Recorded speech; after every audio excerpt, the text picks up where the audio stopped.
गेल्या 10 वर्षामध्ये नरेंद्र मोदी सरकारनं देशातल्या 93,000 सरकारी शाळा बंद केलेल्या आहेत. आता 93,000 देशातल्या सरकारी शाळा बंद झाल्या म्हणजे गोरगरिबाची मुलंच शिक्षणापासून वंचित राहिली. आता त्यामध्ये सर्वाधिक SC ST म्हणजे दलित, आदिवासी, पारधी ह्या ज्या सगळ्या मागासलेल्या जातीत, ह्या मागासलेल्या जातीतलीच मुलं जिल्हा परिषदेच्या शाळेला जातात. मग जर 93,000 शाळा जर देशातल्या बंद होत असतील तर मग मागासवर्गीयांचं शिक्षणाची दारं बंद करण्याचं काम हे नरेंद्र मोदी सरकारनं केलेलं आहे मित्रांनो. म्हणजे हा माझा आकडा नाही. लोकसभेमध्ये प्रश्न उपस्थित झाला, त्या लोकसभेतल्या प्रश्नाला उत्तर देताना शिक्षण मंत्र्यांना सांगितलेलं आहे की देशातल्या 93,000 सरकारी शाळा बंद झालेल्या आहेत.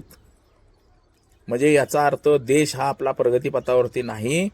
मंदिरं बांधली जातात परंतु शाळा बांधल्या जात नाहीत. हे दुर्भाग्य आपल्या देशाचं.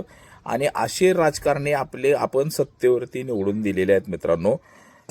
बारकाईनं विचार करा.